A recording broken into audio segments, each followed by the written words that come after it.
Matt Arey here. We're going to talk about stealth mode brush pile fishing. And that might sound kind of weird, kind of like an oxymoron, because we don't think about fishing offshore in stealth mode per se. But if you look at, our approaches to shallow water fishing over the years, one of the most important things about fishing shallow water situations, whether it's shallow docks, shallow brush, laydowns, rocks, whatever, especially fishing for spawning fish in the springtime, things like that. Stealth is a very, very underrated thing that you need to pay probably more attention to than anything when fishing shallow water. But now, with the advancements in forward-facing sonar, the advancements in our electronics, the fish that are off the bank are getting as much pressure as they ever have, okay? One of the things that people need to take into consideration, and I've already seen this, participating in tournaments throughout the last couple of years with forward-facing sonar, is the impact that it's having on our lakes from a fishing pressure standpoint, right?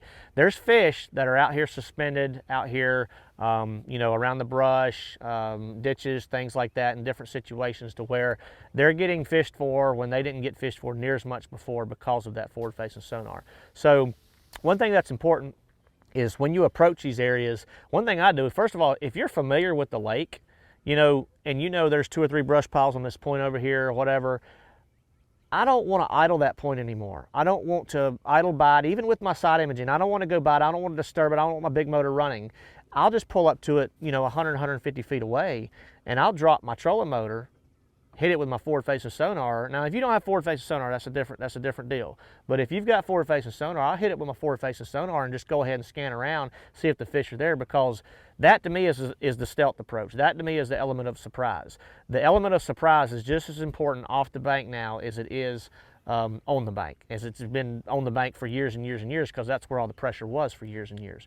So when you pull up to these places, dropping your trolling motor, looking out there, locating the brush, seeing how the fish are set up, and figuring out, if they're there, if they're not, where they are and relating to that brush pile or structure or whatever that offshore structure may be, is it's increasing your chances of actually catching those fish through the element of surprise and that stealth approach, as opposed to idling by them, seeing them, your big motor's running, somebody might already fished for them 30 minutes ago, things like that, and just disturbing the area and disturbing their environment. They're becoming more and more aware of our presence as anglers through the advancements, again, in technology than they ever have been. And that's especially true with offshore brush pile fishing. Couple different ways I like to approach them. If I pull up to a brush pile, drop my trolling motor, I see it, on my forward-facing sonar, and the fish are suspended in that brush per se, a couple different things I like to attack them with. One of the most obvious is just a jerkbait. Okay, a jerkbait that dives to the desired depth of where those fish are sitting. It might be 6 or 8 feet deep over 20 foot of water, might be 10 or 15. A lot of different ways to fish that jerkbait, but again, I use my forward-facing sonar to help dictate how the fish react to that bait. So a jerkbait's one deal. Set up for that, I use a 610 loose signature jerkbait rod.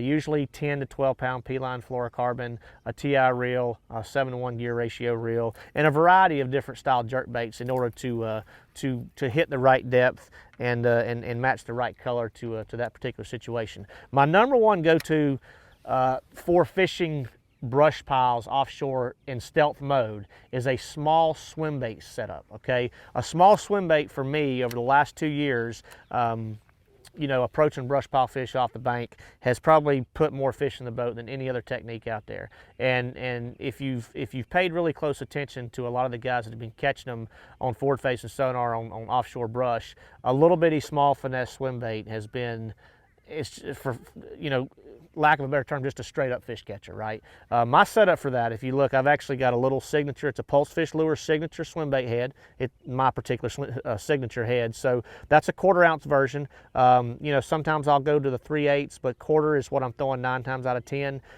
It's got a light wire hook. That's important when throwing small swim baits. It's got a light wire hook, a good quality light wire hook. It's got a screw lock on the head, and this is a little Lunker Hunt Finesse paddle tail swim bait in a natural shad color. 7-foot medium action loose custom speed stick rod. Got a, now I go to a 6-to-1 gear ratio reel, and the only reason I do that is because I like a little bit slower retrieve. I'm a guy that likes to fish fast, cover a lot of water. It's hard for me to slow down, but that lower gear ratio reel actually forces me to slow down.